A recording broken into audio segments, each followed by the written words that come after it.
Yo! What's up again mga kakusot, mga karpintero at mga karpintera, and you're now watching here again in our channel Karpintero Pinoy TV, PGCS Woodworks. So and guys, for today's vlog, meron sa ating magpapagawa ng closet dyan sa The Manors.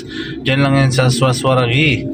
Makikita, dito lang yan sa Quezon City. So ano ba hinihintay nyo guys, silipin na natin at sukatin na natin kung ano ang sukat ng kanyang ipagagawang closet. So ano ba hinihintay nyo guys, let's go!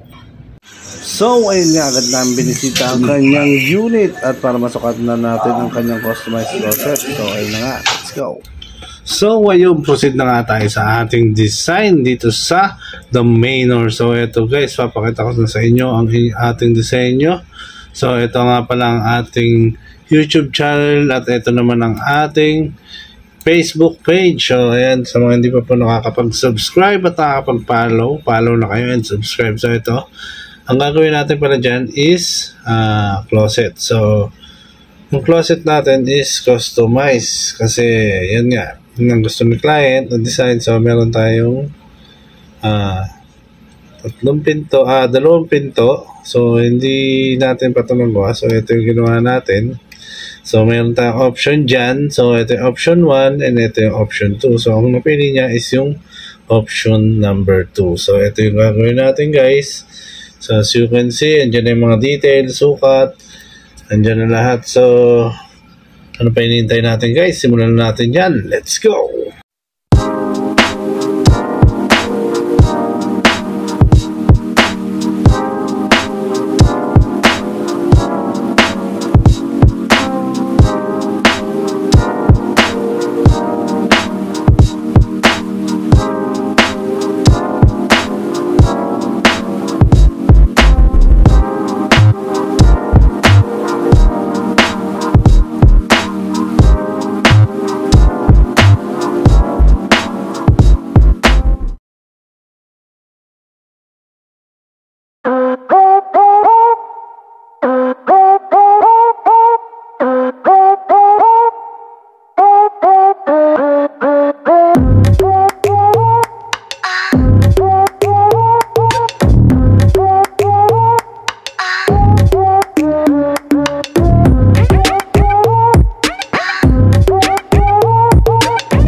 So ayun guys, nakita nyo naman kung paano natin ginawa at kung paano natin ginandahan ang ating wardrobe closet na request ng ating client. Isa namang client ang ating napasaya at nabigyan ng ngiti dahil sa kanyang kahilingan ay na isa katuparan na naman natin. So ayun guys, sa mga hindi pa po nakakapag-subscribe, no, please like, share, and subscribe. Please click the notification bell below para updated kayo lagi sa aming mga videos. So ayun guys, sa mga katanungan, pwede kayong pumunta sa aming FB page dito lang sa GCS Woodworks, or else pwede rin naman kayo bumisita sa aming backup page dito lang sa GCS Woodworks and Fit Out Karpintero Pinoy TV backup page, or else pwede rin naman kayo dumiretso sa aming woodwork shop at para makita nyo na rin kung paano pinaproseso at kung gaano kaganda ang kalidad ng ating mga materyales na ginagamit at para maipon nyo na rin. So ayun guys, traceable naman yan dito lang sa GCS Woodworks and Fit Out. So ayun guys, maraming salamat sa lahat ng mga manonood natin na patuloy tumatangkilik din ng mga kliyente natin. Maraming salamat din sa inyo, sa lahat ng OFW sa buong mundo. So ayun guys, marami pa tayong i-upload ng mga video at dito matatapos hanggat hindi kayo nagpapagawa. So ayun guys, hanggang dito na lang ang vlog natin for today. Sana nagustuhan nyo ang ating wardrobe closet. So ayun guys, mga papagawa, message lang or drop your comment down below. Hanggang dito na lang, break it down.